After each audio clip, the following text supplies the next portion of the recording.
You said there was a time when making a film was the most important thing in the world to me. Right. Now it's not. Yes. It's a thing that I love to do, but I know how important my family is. Yeah. What do you think changed? It's just perspective. After Titanic, I got involved in a lot of deep ocean stuff and a lot of space projects. I wound up sitting on the NASA Advisory Council for 3 years.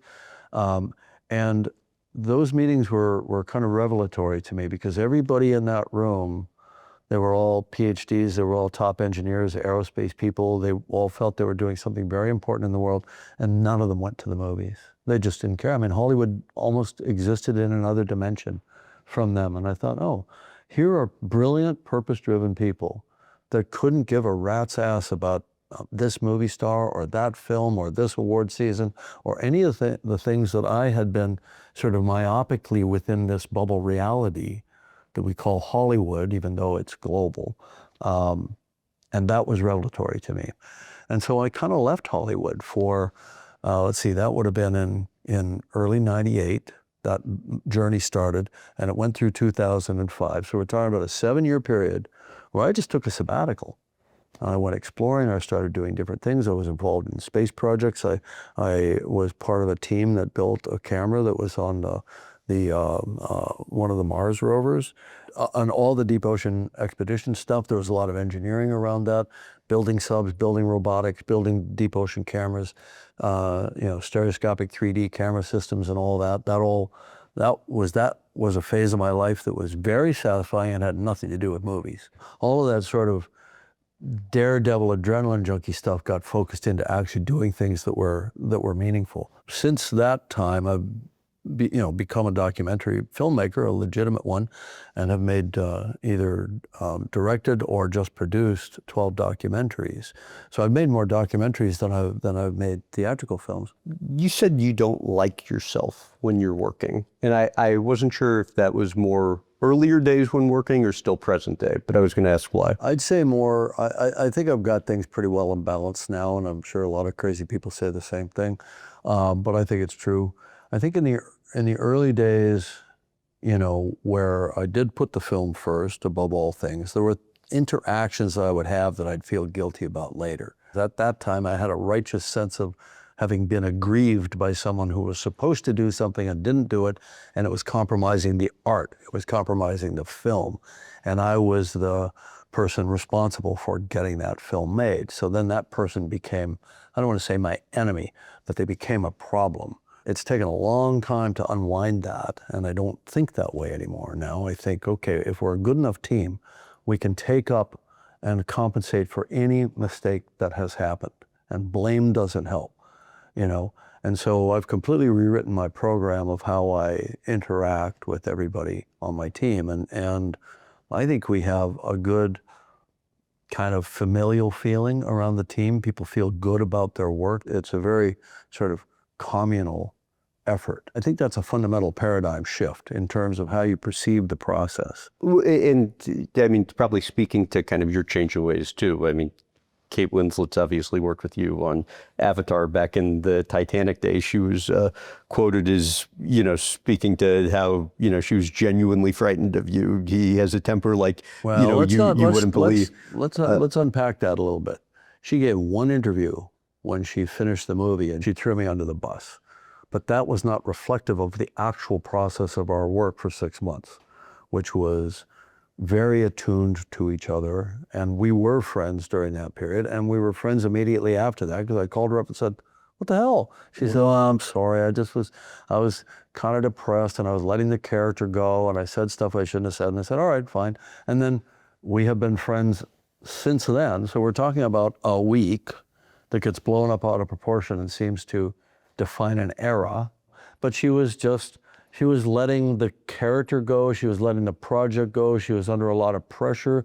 The film hadn't made its money yet, right? But I mean, there's like crew. She hadn't got nominated yet. The film hadn't been a big success. Wait, but crew's worn shirts before that you either shoot it my way or do another movie. You can't scare me. I work for Jim Cameron. I got a million of those. But that was from that kind of era, right? it's all good, clean fun right up until the moment that that's the only thing people remember. Your interpretation of it is that's been kind of characterized in a way that that's what people remember. Okay. Caricaturized is, I think, is a better way to put it. You know, Michael Biehn would not have worked with me on 3 films if he, you know, if he thought I was a complete dick, right?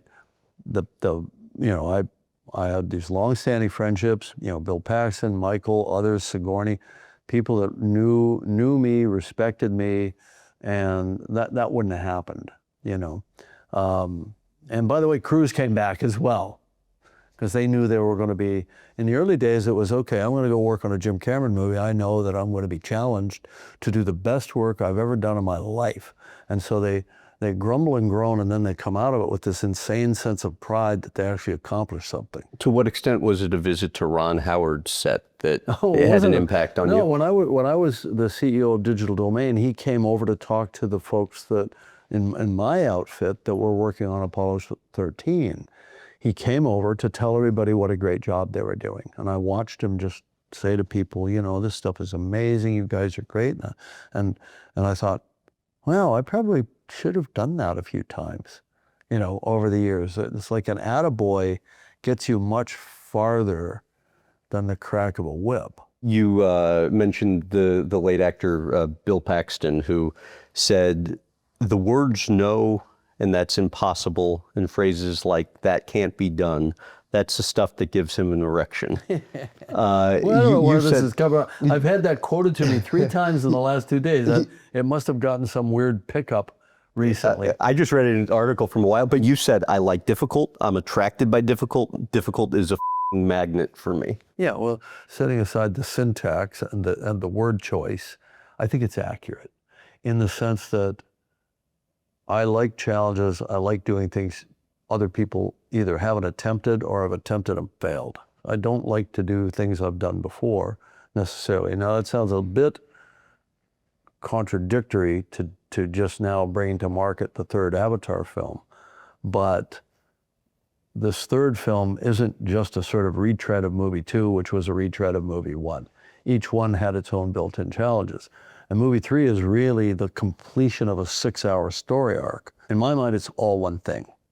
And that's the thing I chose to do, which is to figure out, 1, how to tell a story in that world about family, and 2, how to deal with the element of water from a standpoint of the newer technologies that are available with performance capture and so on. Because I'd done water with The Abyss. I knew what was possible to do with practical photography. I wanted to see what was possible to do to create this dreamscape using technology that was unproven. So again, that's the challenge. You can do just about any job that exists in film production. I mean, Jamie Lee Curtis said, not only can you do that, you can do it better than everybody. John Landau said, you have the ability to articulate the reason behind anything. The ways that's most useful to you is what? Let me give you an example. So almost at every step of film production, people want to have a directionality. So I try to encourage everybody everywhere along the way to be their own storyteller. This applies especially to the VFX people, because there's no sort of mathematically perfect way to finish a shot or to light a shot, even though they deal in a world of math and physics-based simulations. I say, all right, what are we trying to say? Why is this shot in the movie? Your shot that you're going to work on for several weeks, why is it in the movie? So what I find is if I can just spew, if I can just do kind of stream of consciousness, people find little things that they can grip onto that help them do their work better.